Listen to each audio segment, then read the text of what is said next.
ታሪኩ የሚጀምረው እጅግ አሳዛኝ በሆነ ዓለም አቀፋዊ ዜና ነው። በዓለማችን ላይ የመጨረሻው ተወልዶ የነበረው ትንሹ ወጣት በድንገት መሞቱ በቴሌቪዥን ይነገራል። ይህ ወጣት በአጠቃላይ በሰው ልጅ ታሪክ ውስጥ ለመጨረሻ ጊዜ የተወለደ በመሆኑ መላው የዓለም ሕዝብ በከፍተኛ ሐዘንና ድንጋጤ ውስጥ ወድቋል። በለንደን ከተማ በሚገኘው አንድ ትንሽ ካፌ ውስጥ ቲዮ የተባለው ዋና ገጸ ባህሪ ይህንን አስደንጋጭ ዜና በቴሌቪዥን በዝምታ እየተከታተለ ይገኛል። በካፌው ውስጥ ያሉ ሰዎች ሁሉ እያለቀሱና በድንጋጤ ተውጠው ሳለ ቲዮ ግን ቡናውን ገዝቶ በዝምታ ወደ ውጭ ይወጣል። ወደ ውጭ ወጥቶ ጥቂት እርምጃዎችን እንደተራመደ ከጀርባው የነበረው ካፌ በከባድ ቦምብ ፍንዳታ ሙሉ በሙሉ ይወድማል። ቲዮ በፍንዳታው ድምፅ ደንግጦ መሬት ላይ ይወድቃል። በጆሮ ውስጥም ከፍተኛ የጩኸት ድምፅ ማስተጋባት ይጀምራል። ይህ ትዕይንት ዓለማችን ምን ያህል ወደ መጨረሻው ጥፋትና ትርምስ እየተጓዘች እንደሆነ በግልጽ ያሳያል። በዚህ ዘመን የሰው ልጆች ልጅ መውለድ ካቆሙ በትክክል 18 ዓመታት ተቆጥረዋል። በዚህም ምክንያት የሰው ልጅ መጥፋት ሙሉ በሙሉ መቃረቡን አውቆ ዓለም በከፍተኛ ትርምስ፣ ጦርነትና ብጥብጥ ውስጥ ትገኛለች። እንግሊዝ አሁንም ቢሆን የተወሰነ የመንግስት መዋቅር ያላት ብቸኛ ሀገር በመሆኗ ከተለያዩ የዓለም ክፍሎች የሚመጡ ስደተኞች በሙሉ ወደዚች ሀገር ይጎርፋሉ። ነገር ግን የእንግሊዝ መንግስት ስደተኞችን እንደ እንስሳ በየቀፉ እያሰረ በከባድ ሰንሰለት እያሰቃየና ወደ ተለያየ ለይቶ ማቆያ ካምፖች እያጋዘ እጅግ አረመናዊ እርምጃ ይወስድባቸዋል። ቲዮ ቀደም ሲል ንቁ የፖለቲካ ተሟጋች የነበረ ቢሆንም አሁን ላይ ግን ተስፋ የቆረጠና በመንግስት መስሪያ ቤት ውስጥ ተራ ሰራተኛ ሆኖ የሚገኝ ሰው ነው። ከስራው መልስ ቲዮ የሚሄደው ጃስፐር የተባለው የቅርብ ጓደኛውን ለመጠየቅ ነው። ጃስፐር በጫካ ውስጥ የተደበቀች ትንሽ ቤት ውስጥ ከታመመች ባለቤቱ ጋር የሚኖር የቀድሞ ጋዜጠኛና የፖለቲካ ካርቱን ሰዓሊ ነው። ሁለቱ ጓደኛሞች ማሪዋና እያጨሱ ስለ ቀድሞ ህይወት፣ ስለ ዓለም ሁኔታ፣ ስላጡት ተስፋ እያወሩ ይጽናናሉ። በሚቀጥለው ቀን ጠዋት ቲዮ በለንደን ጎዳናዎች ላይ እየተጓዘ በድንገት ጥቁር ልብስ የለበሱ ታጣቂዎች አፍነው መኪና ውስጥ ይከቱታል። አይኑ ተሸፍኖ ወደ አንድ ሚስጥራዊ ቦታ ይወሰዳል። እዚያ ሲደርስ አይኑ ሲከፈት የቀድሞ ባለቤቱን ጁሊያን ያገኛታል። ጁሊያን ፊሸስ የተባለውን ለስደተኛ መብት የሚታገል ነገር ግን በመንግስት ዘንድ እንደ አሸባሪ ቡድን የሚታይ ታጣቂ ቡድን መሪ ናት። ቲዮ እና ጁሊያን ከዓመታት በፊት ልጃቸው በወረርሽኝ ምክንያት ከሞተ በኋላ ነበር የተለያዩት። ጁሊያን ለቲዮ ትልቅ የገንዘብ ክፍያ በመስጠት አንድ አስፈላጊ ስራ እንዲሰራላት ትጠይቋለች። ስራውም ኪ ለምትባል ወጣት ስደተኛ ሴት ወደ ባህር ዳርቻ መድረስ የምትችልበትን ህጋዊ የጉዞ ሰነድ ወይም ፈቃድ ከመንግስት ከፍተኛ ባለስልጣን ዘመዱ እንዲያመጣላት ነው። ቲዮ መጀመሪያ ላይ አደገኛ ተግባር ስለሆነ ፈቃደኛ ባይሆንም በገንዘቡ ፍላጎትና ለጁሊያ ባለው ከፍተኛ ፍቅር ምክንያት ለመርዳት ይስማማል። ቲዮ በኪነ ጥበብ ሚኒስቴር ውስጥ ወደሚሰራው ከፍተኛ ባለስልጣን ወደ ሆነው ዘመዱ ኒጌል መኖሪያ ቤት ይሄዳል። ኒጌል ከዓለም ዙሪያ የተሰበሰቡ ውድ የጥበብ ስራዎችና ቅርሶችን በቤቱ ውስጥ ሰብስቦ በጥበቃ እየኖረ ይገኛል። ቲዮ ሰነዱን እንዲሰጠው ሲጠይቀው ኒጌል ሰነዱን ሊሰጠው የሚችለው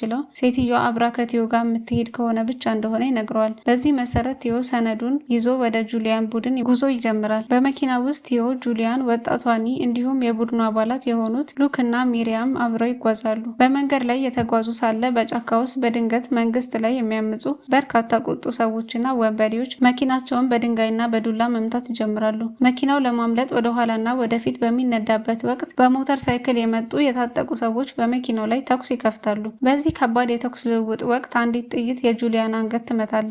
ጁሊያን በከፍተኛ ደም መፍሰስ በመኪና ውስጥ በቲዮ እቅፍ ላይ ህይወቷ ያልፋል። ቲዮ በከፍተኛ ሀዘንና ድንጋጤ ውስጥ ሆኖ መኪናውን እየነዳ ፊሽስ ወደሚባለው ሚስጥራዊ የገጠር እርሻ መሬት ማረፊያ ቦታ ይወስደዋል። እዚያም የጁሊያን አስክሬን ይወርዳል።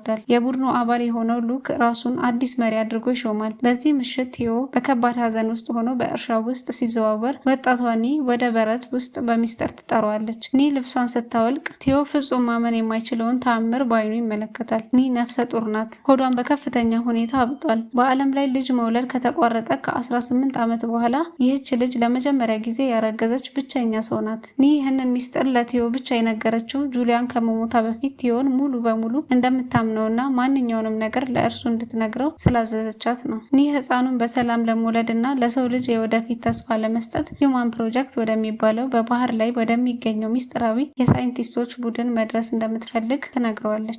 በዚያው ሌሊት ቲዮ መተኛት አቅቶት በእርሻ ቤት ውስጥ ሲንቀሳቀስ ሉክ እና የቡድኑ አባላት በሌላ ክፍል ውስጥ በሚስጥር ስብሰባ ሲያደርጉ ድምጻቸውን ይሰማል።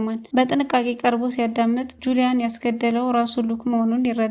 ሉክ የጁሊያን የሰላማዊ ትግል መንገድ ስላልወደደውና ስልጣኑን ለመያዝ ስለፈለገ ከሌሎች ታጣቂዎች ጋር በመሆን እንድትገደል አድርጓል። ይባስ ብሎም የኒን ማርገዝ እንደ ትልቅ የፖለቲካ መሳሪያ በመጠቀም በመንግስት ላይ የሚደረገውን ጦርነት ለማሸነፍና ህፃኑ ሲወለድ የእነርሱን ንብረት ለማድረግ አቅደዋል። ቲዮ ቲዮን ደግሞ በሚቀጥለው ቀን ጠዋት ለመግደል እየተስማሙ ይሰማል። ቲዮ ይህንን ከባድ ሴራ እንደሰማ በአስቸኳይ ኒንና ተንከባካቢዋን ሚሪያንን ከእንቅልፏ ቀስቅሶ እውነቱን ይነግራቸዋል። በዚያው እኩለ ሌሊት ያለምንም ጫማና ዝግጅት በእርሻ ውስጥ የሚገኘውን አሮጌ መኪና በኃይል እየገፉ በሚስጥር ከግቢው ያመልጣሉ። ታጣቂዎቹ ከጀርባቸው እየተከተሏቸው በከፍተኛ ፍጥነት በመኪናው በማምለጥ በጫካ ውስጥ ወደሚገኘው የጃስፐር መኖሪያ ቤት ይደርሳሉ። ጃስፐር በደስታና በደግነት ይቀበላቸዋል። ኒ ነፍሰ ጡር መሆኗን ሲያይ ጃስፐር በከፍተኛ ሁኔታ ይደሰታል፣ እንዲሁም ያለቅሳል። ጃስፐር ለቲዮና ለኒ የሚከተለውን ጠቃሚ መረጃ ይሰጣቸዋል። ሂውማን ፕሮጀክት የተባለው ቡድን ቱሞሮ የምትባል መርከብ ወደ ባህር ዳርቻ በመላክ ኒን ለመውሰድ ዝግጁ ነው። ነገር ግን ወደ ባህር ዳርቻው ለመድረስ ቤክሲል ወደሚባል ስደተኛ ወደሚታሰሩበት ከባድ የለይቶ ማቆያ ካምፕ ውስጥ በሚስጥር መግባት አለባቸው። ጃስፐር ይህንን ለማድረግ ሳይድ የተባለውን በካምፕ ውስጥ የሚሰራውን የደህንነት ጠባቂ ጓደኛውን ያነጋግረዋል። ብዙም ሳይቆይ የፊሽ ታጣቂዎች የጃስፐርን ቤት ከበው ይደርሳሉ።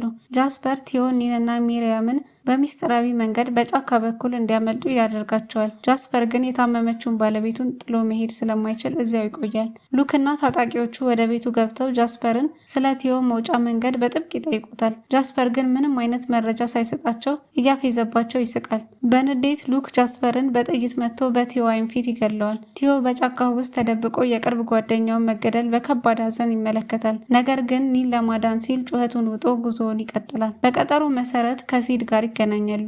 ሲድ ስደተኞችን በጭካኔ የሚይዝ የመንግስት ጠባቂ ቢሆንም በገንዘብ ምክንያት ቲዮን፣ ኒንና ሚሪያምን እንደ ስደተኛ በመቁጠር በሰንሰለት አስሮ በስደተኞች አውቶቡስ ውስጥ ጭኖ ወደ ቤክሲል ካምፕ ይወስዳቸዋል። በአውቶቡስ ጉዞ ላይ ሳሉ ሚሪያም የኒን ምጥ መጀመሩን ትረዳለች። ህፃኑ በአውቶቡስ ውስጥ እንዳይወለድና ለጠባቂዎች እንዳይታይ ለመሸፈን ትሞክራለች። ነገር ግን ካምፑ ደጃፍ ሲደርስ የመንግስት ወታደሮች ሚሪያምን ከአውቶቡሱ አውርደው አይኗ በመሸፈን ወደ ሌላ ጨለማ ክፍል ይወስዷታል። ቲዮና ኒ ሚሪያምን ለማዳን ቢሞክሩም ሳይሳካላቸው ቀርቶ ወደ ካምፑ ይገባሉ።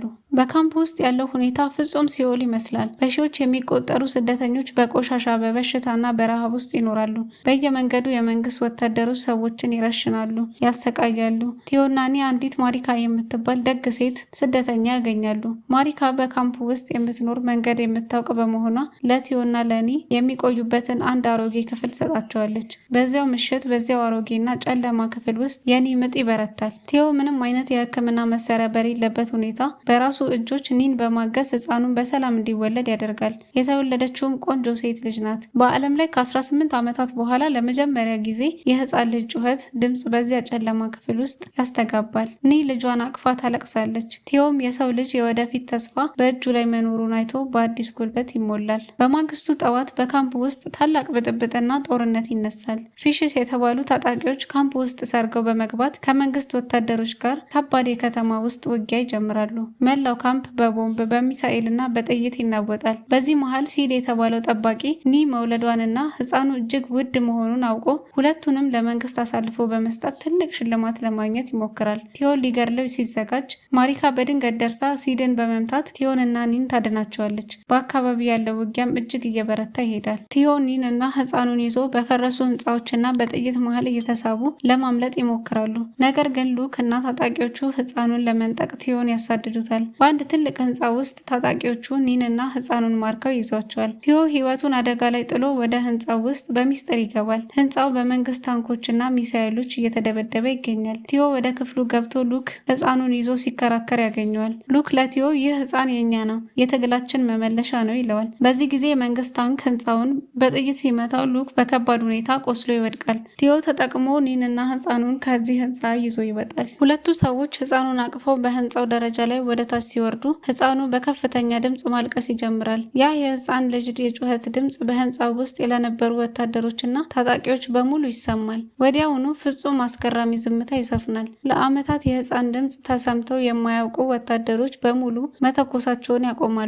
ታንኮች ይቆማሉ፣ ጥይቶች ይበተናሉ። ሁሉም ወታደሮች በከፍተኛ አክብሮት በፍርሃትና በደነገጠ ስሜት ውስጥ ሆነው ቲዮና ኒን ህፃኑን ይዘው በመካከላቸው ሲያልፉ በዝምታ ይመለከታሉ።